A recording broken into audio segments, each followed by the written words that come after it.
Hi, my name is Gavin Sherban, and I'm studying economics and analytics at the University of Connecticut. Today, Matt Ciaburro, Joseph Rappoccio, John Lovelace, and myself have created and will present a mini case study on Amazon and the strategy behind the distribution giant.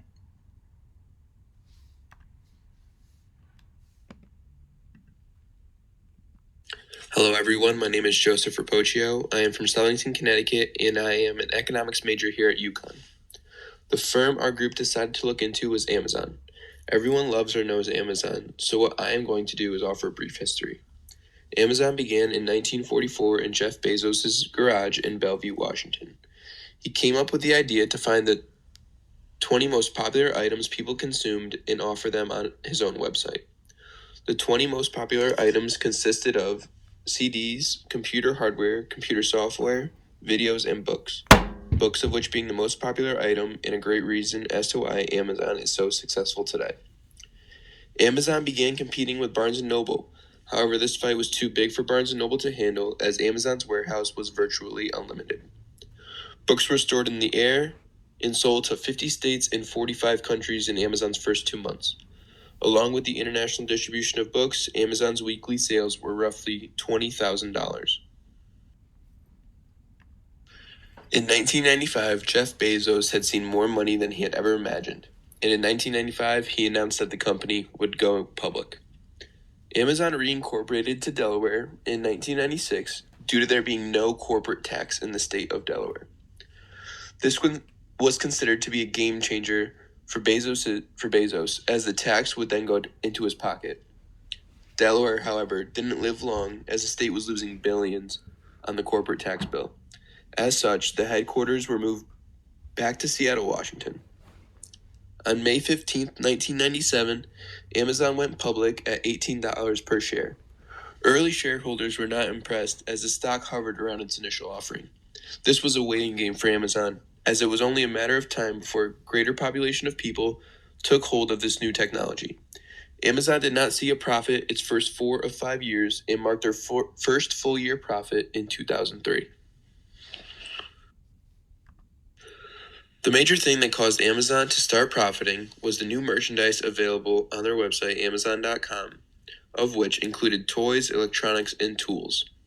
Along with the new rollout of goods and increasing popularity of Amazon, Jeff Bezos went on to be selected as the 1999 Times Person of the Year. Then, in 2000, Amazon started allowing outside producers to sell their goods on Amazon, including over 400 worldwide clothing brands.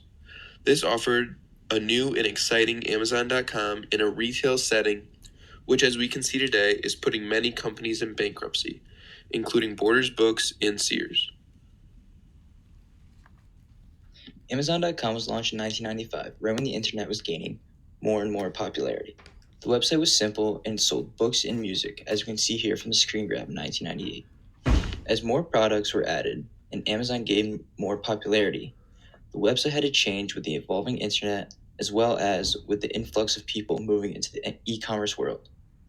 Today, the website is visited by millions of people daily and includes multiple different platforms and has hundreds of millions of products on it.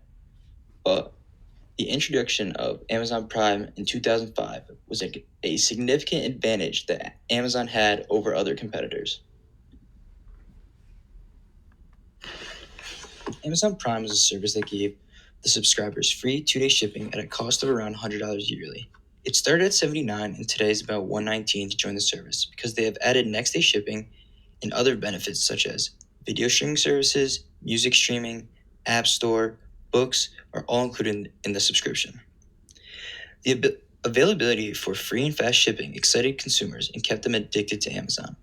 This graph shows that users of Amazon who are also Prime members in 2019, and as you can see, a majority of visitors are in fact Prime members. Scott Galloway also found that Prime members spend $50 more monthly on Amazon compared to non-Prime members because they feel the need to visit the site because of their membership. The subscription service revenue was substantial, but the money was also being used to meet the shipping standards that attracted many customers. In 2015, Amazon lost $5 billion to fulfill shipping needs, while only making a small portion of profits back. Amazon and CEO Jeff Bezos like to take risks, and because of the large value of his company, he was able to suffer extreme losses that others could not. He was willing to suffer short term losses for marginal gains to increase his customer base in the long run. He created a standard of shipping that other firms could not compete with because they simply cannot afford to support the system. And now, Amazon is one of the only places to offer quick turnarounds on any product imaginable. However, the early loss he faced during the implementation of Amazon Prime made him extremely profitable in the future. According to the graph, we can see that in 2014, they suffered a loss of $241 million in income, and then in 2015, turned around and made almost $600 million in profit. Also, 6 years in the future, it shows that Amazon's profit was around $21 billion, and the company has grown to be one of the largest and most valuable in the world with a market cap of $1.67 trillion. More people are visiting the site daily, and Amazon is expected to make billions in profit over the next coming years. Hello, my name is John Lovelace. I'm a junior economics major here at UConn, and I'm here today to talk about Amazon and their business strategies. Bezos was an early believer in the internet, and he saw its growth potential when most didn't. He decided to completely reshape Amazon in the way he sold goods to consumers around the internet and revolutionized exporting goods and cutting shipping costs. He did this by taking very little profits, and instead he reinvested back into the company. He had negative profit margins for multiple years and did that to make it possible to eventually operate with such razor thin profit margins with shipping and exporting. And he eventually reached a point where competitors couldn't compete with these low shipping prices and instead had to sell their goods through Amazon instead of exporting them themselves, which was a huge factor in making Amazon the behemoth they are today. Amazon obtained its current size and status by constantly focusing on long-term growth and always putting money back into the company. They eventually reached a size now where it's possible to operate with thin profit margins and still be afloat. This is simply because of the economies of scale they're operating in. They are part of so many different industries and markets and are top competitor in many of those markets. So it's hard for some of those competitors to even compete with their prices and stay afloat. This is kind of Amazon's niche now, is that they're able to undersell a lot of competition and still profit. Bezos always had an eye for expansion and innovation. He said from very early on that he wanted Amazon to become Earth's biggest selection of e-commerce. He did that by constantly putting his money back into Amazon and was able to conquer many of the early markets of the internet. Once he was able to figure these out successfully and drop prices before all of his other competitors, this forced them to then profit more by selling their products through Amazon instead of their own web services and export systems.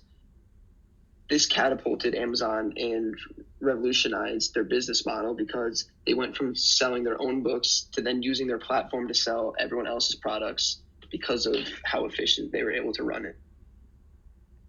This chart is a great representation of the loyalty and value of one of Amazon's customers compared to their competitors.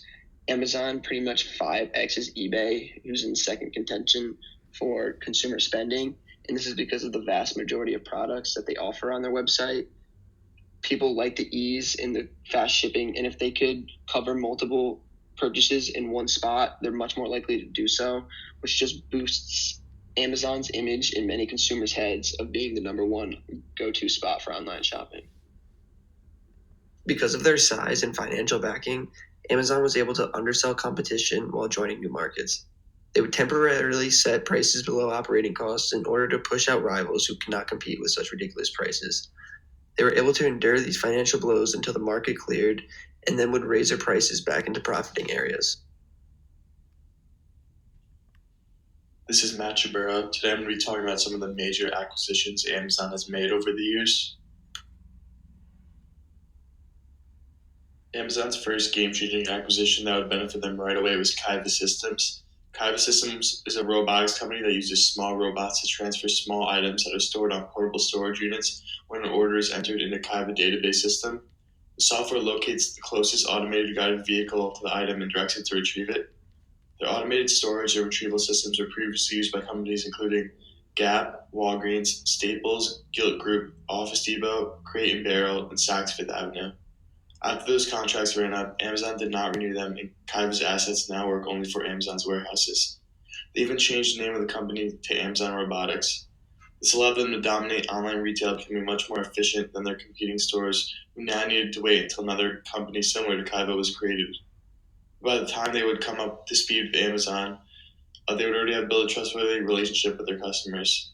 At the end of 2014, Amazon said it had 15,000 robots operating across 10 warehouses.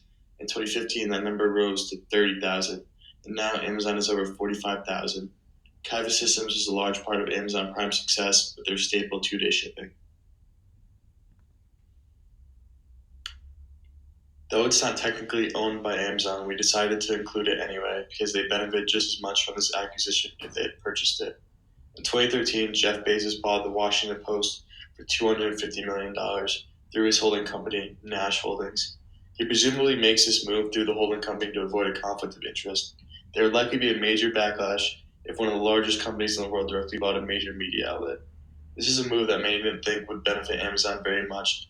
But recently, we see how a large paper dances around the union busting tactics used by Amazon with their feud against their workers.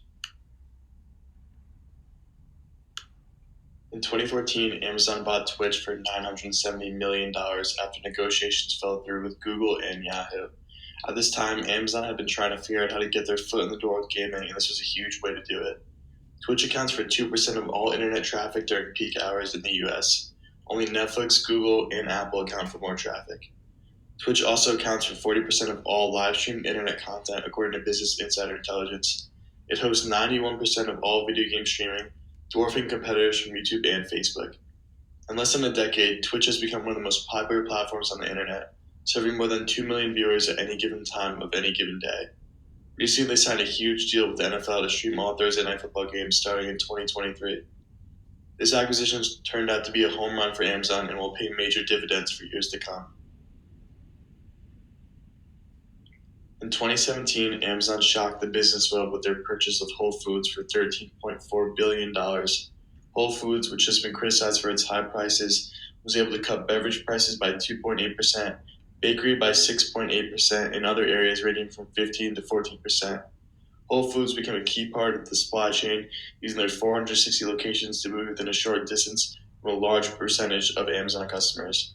Amazon is now expanding to let shoppers pay by scanning their palm print to several Whole Foods stores in Seattle, aiming to push it to a broader group of customers. The technology, called Amazon One, works by scanning a palm print and connecting it to a credit card.